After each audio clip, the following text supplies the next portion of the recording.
my GFR increased from 22 to 39. I have officially stopped taking blood pressure medication. The next step is to stop insulin. Today, I want to share with you the story of someone who has improved their health. She said, "My blood pressure has dropped by 15 points. My HbA1c has decreased by 2 points, which is really significant for me. My proteinuria, which had been an issue for years, has finally fallen into a healthy range, and my GFR has increased from 22 to 39. I was in stage 4 kidney disease, and now I have moved back to stage 3. She is another case of a CKD diagnosis that came too late. She discovered it 3 years ago without any prior signs that her creatinine was too high, yet she was already in stage 3B CKD, very close to stage 4, according to her doctor.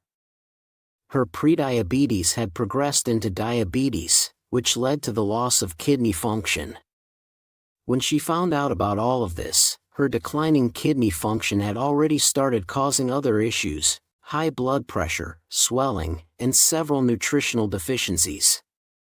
Fortunately, I was able to catch these before it was too late. But everything changed when she decided to take control of her own health.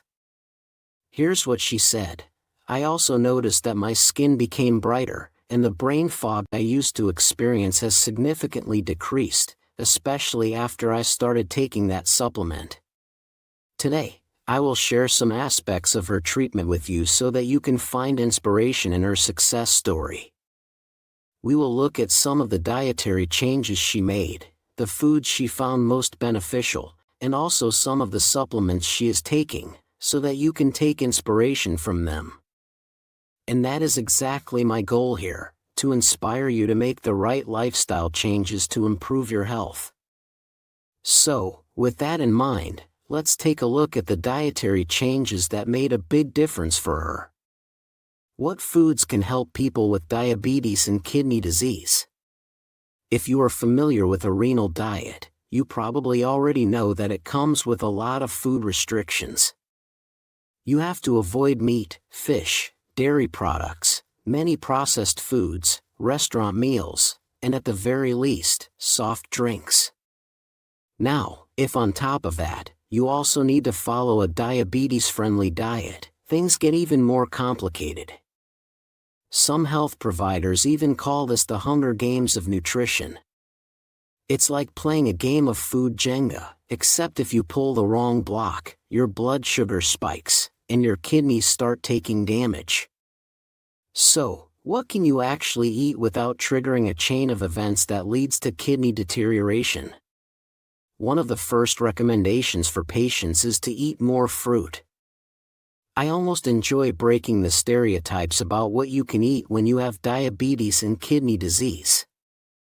And let me tell you, the expression on people's faces when I suggest eating fruit is priceless. You'd think I had just proposed a deep-fried caramel-dipped Twinkie. But here's the thing, when your potassium levels are under control, fruit is your best friend. And I'm not talking about eating a sad little apple once a week. I mean eating fruit every single day. Go ahead and enjoy it. She was also very surprised by this recommendation, but look at how it worked for her. Here's what she had to say: "One of the most surprising things for me was that I could eat fruit regularly, something I always thought would spike my blood sugar. But after adding fresh fruit to my meals 3 or 4 times a day, my HbA1c still dropped by 2 points. So, an easy-to-follow diet full of fruits helped reduce her HbA1c. Yes, this is why I always recommend eating fruit with every meal. Now, let's take a look at some of her favorite fruits. I eat citrus fruits, peaches, grapes, plums, avocados, and even exotic fruits like papaya and guava almost every day. I want to start with guava because it might seem like an unusual choice. Do I mean that exotic fruits might contain too much sugar for people with diabetes? Actually, guava tastes like a combination of pineapple and strawberry, so it should definitely be off limits, right? Well, not really. Guava has a low glycemic index and is high in fiber. One guava contains only about 40 calories and 3 grams of sugar, but it is rich in fiber, which means you won't experience a blood sugar spike when eating this fruit. On the contrary, you'll get plenty of antioxidants, vitamin C, and blood pressure-lowering properties. In fact, in one study, participants who added guava to their diet without changing anything else experienced a significant reduction in serum cholesterol and improved blood pressure. Now, another thing she mentioned is citrus fruits. If you have diabetes, citrus fruits are great for you. Not only are they very low on the glycemic scale, but some of them also contain a flavonoid called naringin, which is known for improving insulin sensitivity. While this flavonoid is primarily found in tangerine peels, all citrus fruits are high in fiber, vitamins, and antioxidants. And I don't need to tell you that these are crucial for fighting diabetes and kidney disease. Another thing that helped her was eating avocados. Now, avocados are nature's multivitamin. They are rich in vitamins C, E, K, and B6, as well as riboflavin, niacin, folate, pantothenic acid, and magnesium. They are truly an excellent source of nutrients. Avocados are also packed with antioxidants and anti-inflammatory compounds that can protect against oxidative damage, which is linked to disease progression. Avocados are also high in a special type of fat called medium-chain triglycerides, MCTs.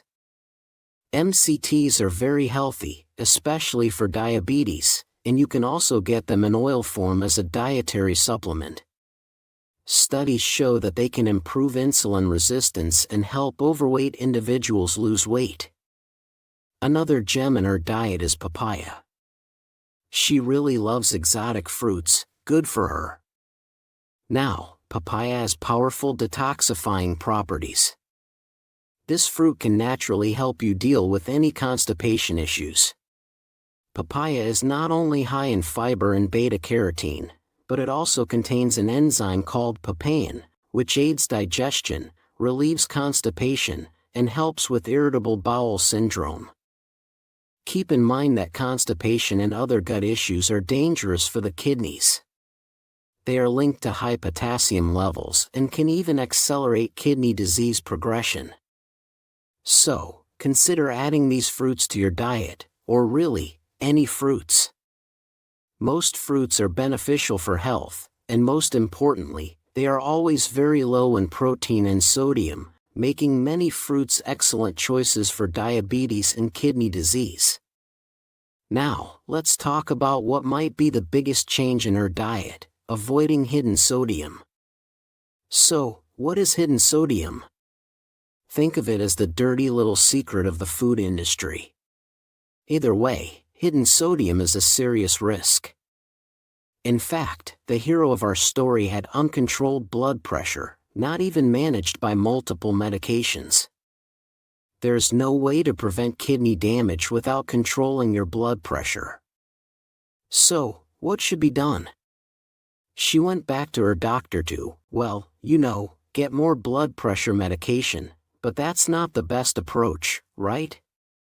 So, what I wanted to do was find the root cause of this kidney damaging problem. That's why the first thing to do was review her lab reports. I was looking for clues in the test results, and sure enough, something stood out: high chloride levels. Elevated chloride. This is not uncommon in stage 4 patients, but her levels were way too high.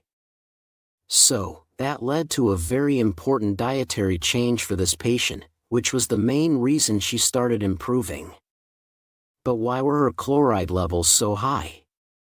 Well, excessively high chloride levels in a CKD patient can have 3 causes: metabolic acidosis, or too much acid in the blood, which she didn't have, dehydration, but she insisted she was drinking 8 glasses of water a day, and the third is excessive sodium intake. Your test reports will reflect if you're consuming too much sodium.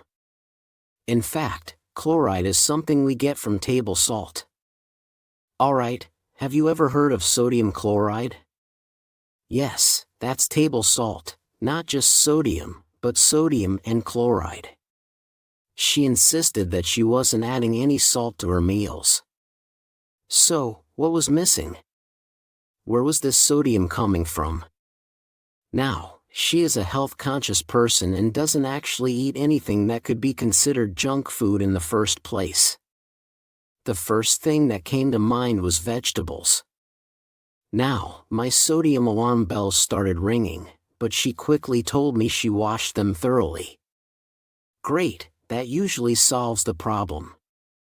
Then she said, "Oh, I love drinking a can of pure V8 vegetable juice with lunch and another can with dinner."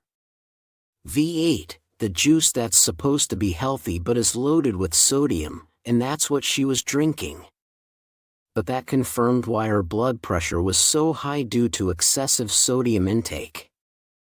In fact, an 11.5-ounce can of V8 juice contains up to 920 milligrams of sodium, and that's really bad.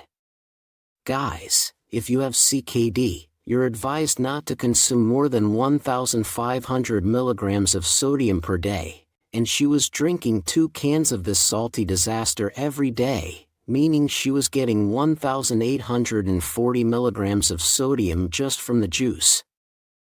That doesn't even count the rest of her meals. And of course, as soon as she stopped this bad habit, her blood pressure started dropping. She was drinking it because she thought it was good for her. Naturally, this sodium-filled kidney nightmare in a can was marketed as a healthy vegetable alternative. 100% pure vegetable V8 juice provides a quick and easy way to get a serving of vegetables, they said. Okay, but there's no mention anywhere on their product that drinking this juice is extremely bad for people with high blood pressure or kidney disease. I know you're paying close attention to your diet and health, but you still have to be careful not to make mistakes. Why? Because it's not your fault if the food industry is disguising kidney-destroying toxins as a convenient way to get more vegetables. And let me be clear, the people making these ads don't care if you'll need dialysis next year. Their only goal is to see you drink these sugar-loaded, phosphorus-packed, sodium-filled beverages while patting themselves on the back for helping your health. The reality is, they're helping their bank accounts, not your kidneys.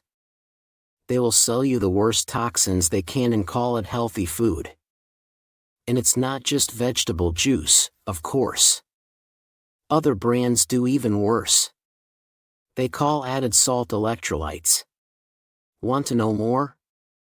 Other brands are selling you actual sugar cubes disguised as zero-calorie foods.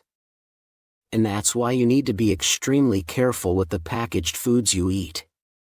When it comes to packaged foods, you should read labels as if your life depends on it. Now, this doesn't mean you should avoid packaged food altogether, but everything you eat, you should check the label. People are losing their health because of fake health claims and marketing tricks. The food industry is playing us for fools. It's like they're saying, sure, your kidneys are failing, but at least you bought our fat-free, gluten-free garbage. Alright, everyone, back to our success story. She also mentioned a supplement that, in her opinion, is making a big difference. I've also noticed that my skin is brighter, and the brain fog I used to experience has decreased, especially after I started taking that magnesium supplement. So, she started taking a magnesium supplement. Now, magnesium supplementation can be recommended for many people, but unfortunately, not all patients can benefit from it. This particular patient is taking both insulin and Lasix, which is a diuretic. These medications are often prescribed for people with CKD. Both of these drugs have side effects. They can lower magnesium levels. Now, magnesium isn't an easy mineral to get in a kidney-friendly diet, and knowing that she was on 2 medications that could deplete it, she was also recommended to take vitamin D, which is another factor that can reduce magnesium levels. Now, this is a problem. Keep in mind that low magnesium levels can trigger a chain of issues, including a possible increase in phosphorus levels and parathyroid hormone, which is like saying you always feel tired, anxious, stressed, and also experience kidney function decline.